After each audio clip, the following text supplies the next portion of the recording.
Chapter 40.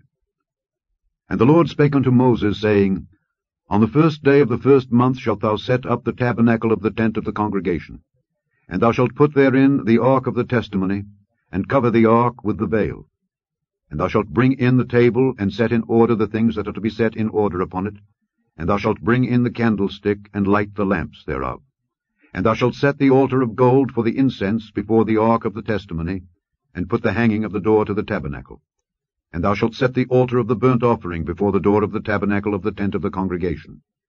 And thou shalt set the laver between the tent of the congregation and the altar, and shalt put water therein. And thou shalt set up the court round about, and hang up the hanging at the court gate.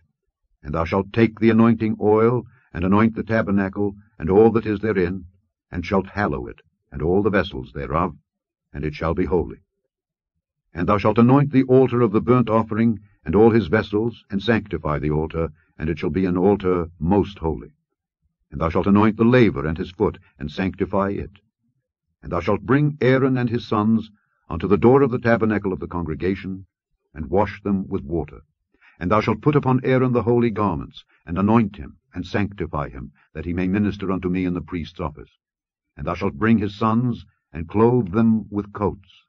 And thou shalt anoint them, as thou didst anoint their father, that they may minister unto me in the priest's office. For their anointing shall surely be an everlasting priesthood throughout their generations. Thus did Moses. According to all that the Lord commanded him, so did he.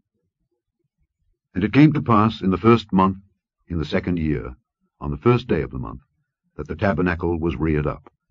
And Moses reared up the tabernacle, and fastened his sockets, and set up the boards thereof, and put in the bars thereof, and reared up his pillars. And he spread abroad the tent over the tabernacle, and put the covering of the tent above upon it, as the Lord commanded Moses. And he took and put the testimony into the ark, and set the staves on the ark, and put the mercy seat above upon the ark. And he brought the ark into the tabernacle, and set up the veil of the covering, and covered the ark of the testimony, as the Lord commanded Moses.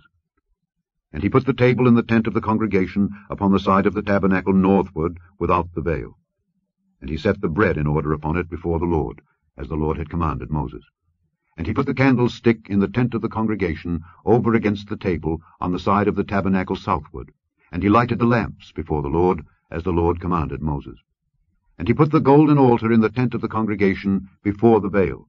And he burnt sweet incense thereon, as the Lord commanded Moses. And he set up the hanging at the door of the tabernacle. And he put the altar of burnt offering by the door of the tabernacle of the tent of the congregation, and offered upon it the burnt offering and the meat offering, as the Lord commanded Moses. And he set the laver between the tent of the congregation and the altar, and put water there to wash withal. And Moses and Aaron and his sons washed their hands and their feet thereat. When they went into the tent of the congregation, and when they came near unto the altar, they washed, as the Lord commanded Moses. And he reared up the court round about the tabernacle and the altar, and set up the hanging of the court gate. So Moses finished the work. Then a cloud covered the tent of the congregation, and the glory of the Lord filled the tabernacle. And Moses was not able to enter into the tent of the congregation, because the cloud abode thereon, and the glory of the Lord filled the tabernacle. And when the cloud was taken up from over the tabernacle, the children of Israel went onward in all their journeys. But if the cloud were not taken up, then they journeyed not till the day that it was taken up. For the cloud of the Lord was upon the tabernacle by day, and fire was on it by night, in the sight of all the house of Israel, throughout all their journeys. The end of the 2nd book of Moses, called Exodus.